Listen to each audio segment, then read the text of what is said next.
Hey everyone, it's Rhonda here from Nelson Soapery.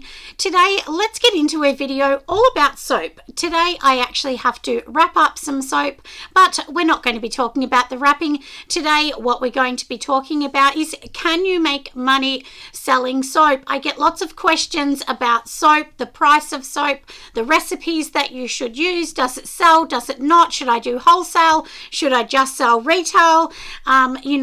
The ingredients, there's lots and lots of questions, and to answer you quite honestly, yes, you can make money on soap. I actually make lots of money on soap, and the order in front of me that we're going to be packing today, or wrapping up I should say, that particular order is all soap, 100% soap this customer has bought.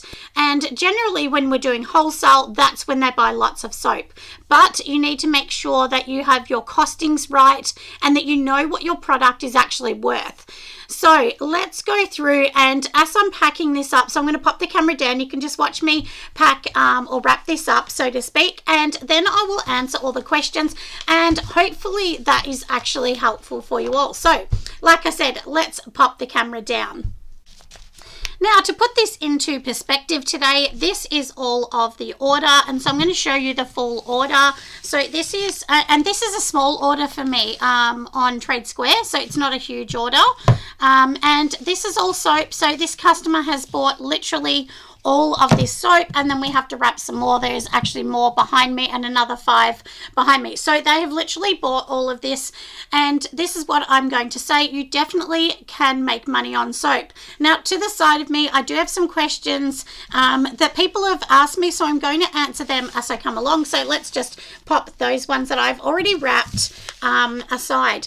Now, can I tell you, when I first started doing this a few years ago now, look, I really struggled to get an order. Honestly, I did. The orders just didn't come in like you would think they come in. They definitely didn't. And I went for several months with not even one order at all.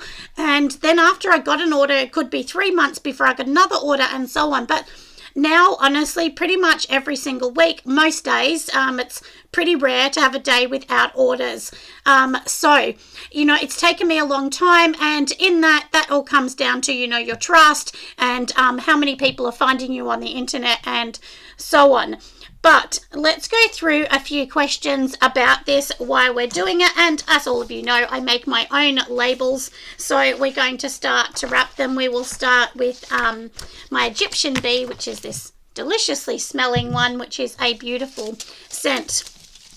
Now, we'll start at the beginning. So let me look at my list, and we will go from the top of the list of the questions that get asked. Now, the main question people ask is, can I actually make money selling soap? The short answer of that is, of course, you can make money selling soap, but it's not just as easy as, making a bar of soap and that's it. I mean, if I can be really honest about business in general, the main thing that I think is really important to consider is, number one, your packaging, because honestly, when I started, I did not sell a lot. And I used to think, oh, my things are really good. They smell beautiful. They look beautiful. But I'm going to be honest, the packaging was not there. And I really honestly feel that if my packaging was there, I would have done a lot better much earlier on. So that's something, like I said, to consider. So there you go. We've done that one. And that's literally how I wrap mine. This is basically just normal paper. Sometimes I get them printed, so these ones have a bit of a shine because they're actually printed, but I'd run out of these ones, so if I run out, I just print my own. So yeah, like I said, you definitely can make money. There's a number of things that you need to think about. Number one, are you targeting people in the right zone? So when I say that, you don't want to be having your soap, for instance, in a discounted cheap shop that wants to sell them for $3, because you're not going to make any money. You really need them to be like in a boutique, in a cosmetic store, or even a store that like a vegan type store, because a lot of people that may be vegan, they will be looking at more healthier options generally. Like, I'm just speaking in general terms, not always, but in general terms, that's pretty much the way it goes. So you really have to think about you know, who's actually going to be buying it. And to give you an idea, when I first started doing this, I was selling my bars for like $6 a bar. And I thought that was expensive. And, you know, one thing that I'm going to say that a lot of people do resonate with this when I talk about this, you have to remember that you're not your target audience. So, for instance, you may have somebody that, you know, says, well, I'm not going to pay $6 for a bar of soap. And that's fine that they don't want to spend that or buy that. But the one thing you have to remember, you know, if it was me, I would think I don't want to spend $6 or $7 a bar of soap because years ago, I just didn't have the money. I couldn't afford it. But you have to remember that people that want to buy it, they can afford it. They have the money and, you know, they know that that is a worthwhile thing to spend their money on. So it all comes down to your market. So like I said, never think about what you can afford. Just think, is this a really beautiful item? Does this have gorgeous butters in it? Is it organic butters in it? Are they certified? Is it palm free? All of those things will definitely add up to a more expensive bar. And people are more willing to pay. So that's what I mean when I'm talking about, you know, where to place your items and, you know, whether it's worth the price that you're trying to charge. Because, for instance, I actually sell these bars on my site for $9.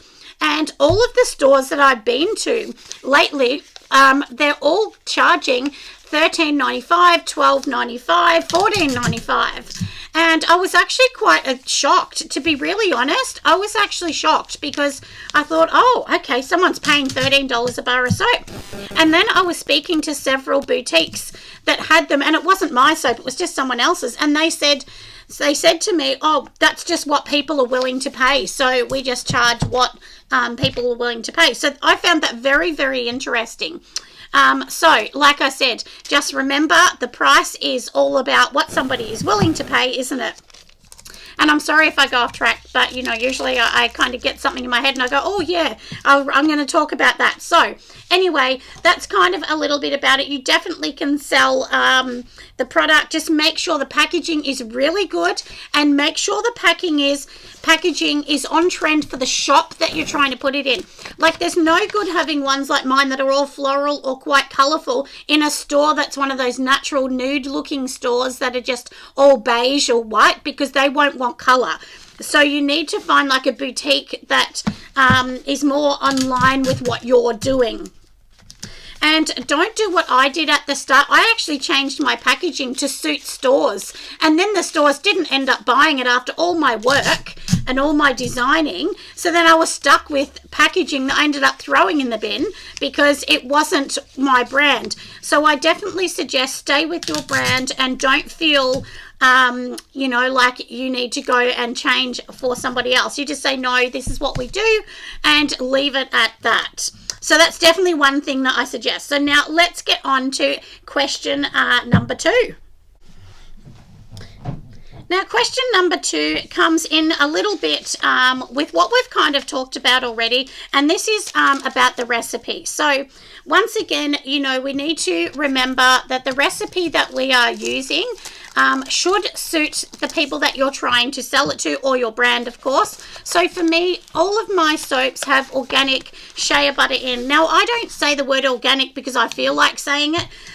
Mine have been certified, not my bar of soap, sorry, the organic oils and butters that I put in have already been certified. So I make sure that I actually find a company that has already been certified, they've gone through that, and then I can say that my products have the organic shea butter in, because I know that they've been certified for that. So that's a really important thing as well. And I'm not using a cheap ingredient. So my bars are generally cocoa butter, shea butter, of course the coconut oil to give them a bit of hardness, and olive oil. So generally that's literally what my bars are. And most of them, all of them but 2 are organic. So, sorry, not organic, are vegan, because I do a goat's milk, and that obviously that has a byproduct of animal byproduct, which is the milk. So that therefore that one's not a vegan one.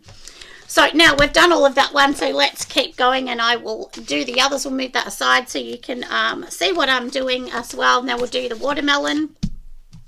while I talk about it as well. So now, if you want to do a recipe that, you know, say for instance, you're going to sell your soap at a farm. So there might be a local farm that has a shop that says, hey, can you sell it? Well, they will probably want soap that has, you know, animal fats in it or animal milks and things like that. So then that would suit that client better. But just make sure that, you know, like I said, it's on the brand that you want, because this is your company. Don't feel pressured to change your recipe because you really want the sale from another shop, because then you're getting away from your brand.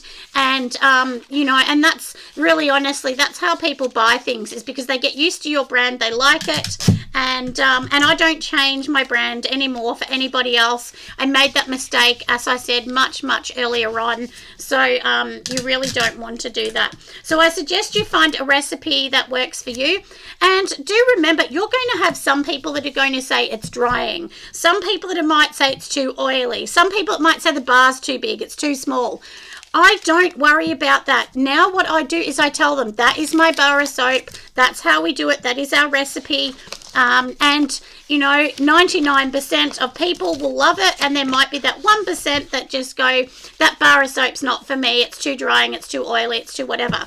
So just stick to your recipe once you try it. And honestly, in my house, we don't buy soap at all in our house. We use all of my soap. So the recipe that I use and I sell, you know, like the soaps that I sell, they're the ones that we use inside our house. So we don't use anything different or special. It is exactly the same one. So anyway, we've talked about that, haven't we? The recipe and a little bit of information about that now. Now, the look. Let's talk about the look of the bar. We kind of touched on that a little bit before.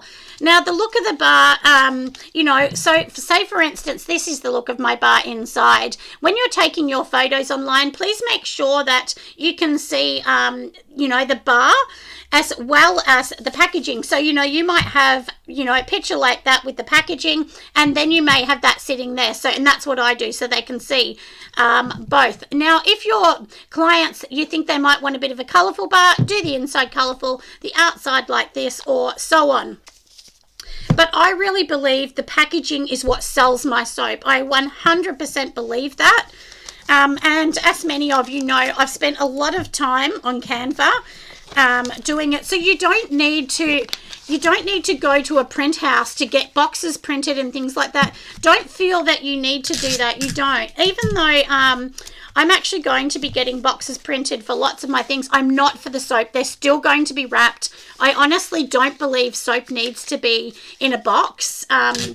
You know, I really don't believe that, unless that's what, you know, where you want to go and you really love that whole idea. But I don't think it needs to be in a box. But getting back to the main question here, is the look of the soap important? Yes, the look of the soap is super important, because that's the eye appeal that's going to sell it. It's just like if you go into, you know, a Lush store or a Body Works store, you know that they have a certain look. And people that go there, they get used to that look, and that's what they want.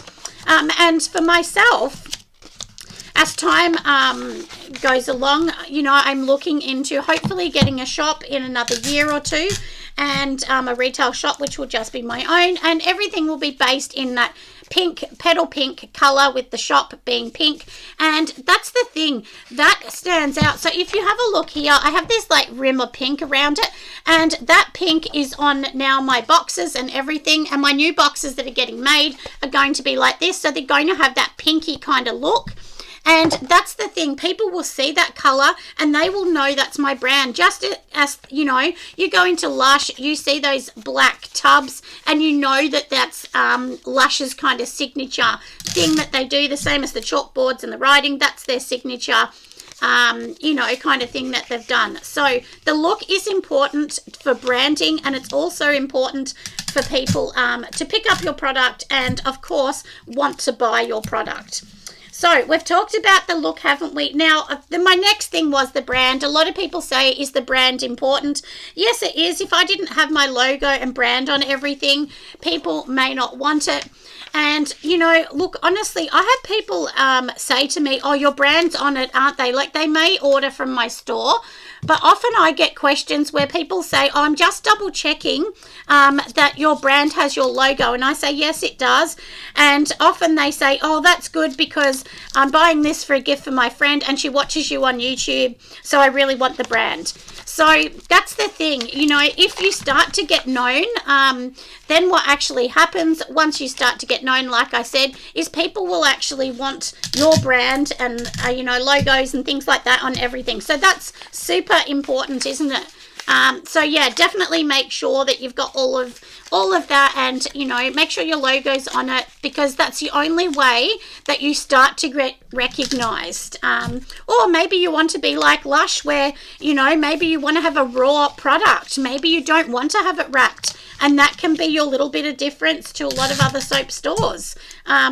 That's definitely something you can do. Maybe you want it to look more organic, like Soap and Clay. I notice when they make things, a lot of it looks quite organic looking, and maybe that's kind of, you know, their branding around it. So that's the thing, you know, you just got to do your branding the same as Tiggy on YouTube. I noticed that a lot of hers, you know, she has that nice white paper that she's designed with the boot on it, and then that is her branding. So that's what I mean, that branding, that logo, everything is super important, because people that buy from you, they will look forward to your product coming in the mail. And also, when we're talking about branding and wrapping and everything, when you send your parcel out, make sure it's wrapped beautifully, because people want to see a beautiful you know, item wrapped up. They really do. They want to see it looking super duper nice. So that's something to think about as well. Now, let's talk about the price point, because many people say to me, oh, I can't sell my bars of soap for more than $6. Now, I know we touched on the price at the start, but we'll kind of talk about that a bit as well.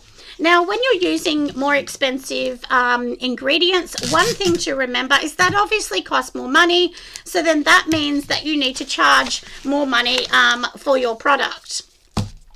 So, you know, that's kind of important for the price. And, you know, one thing, I'll tell you something actually that I was thinking about the other day. When I was redesigning my soap, my body butter boxes, I was thinking to myself, well, these boxes are going to cost me a couple dollars probably, you know, because they're getting custom made and shipped from the USA, because I can't get anything in Australia. Actually, none of the print houses even called me back, to be really honest, in Australia. So anyway, I'm getting a company in the US to do my products. And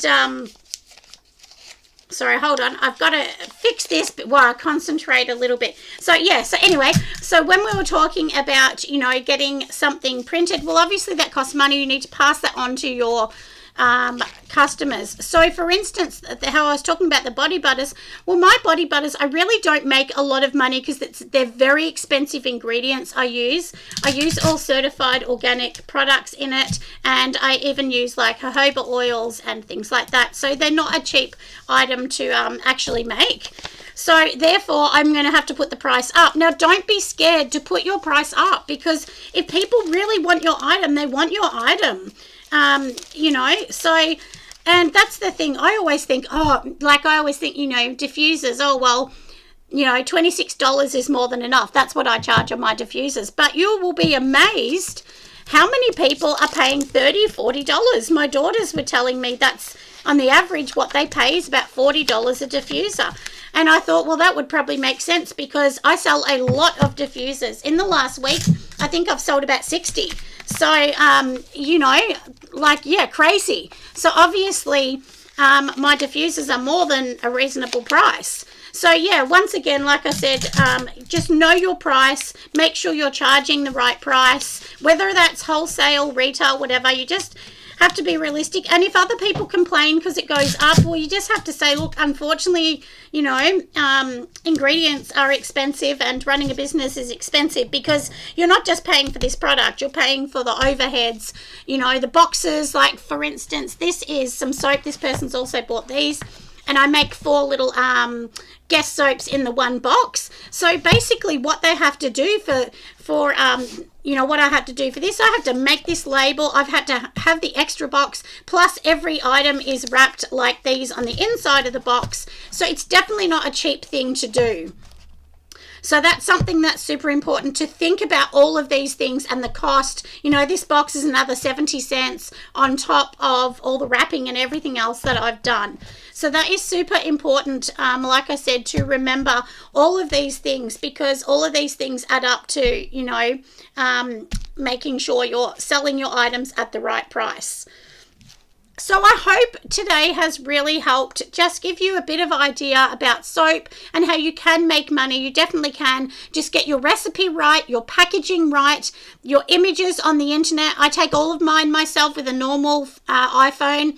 I don't have a camera, so everything is taken that way. So please, like I said, do understand that you definitely can make money on soap. And you know, the last year I've spent a lot of time, you know, in the last few years, but the last year in particular, I've spent a lot of time marketing myself and getting that trust for my product.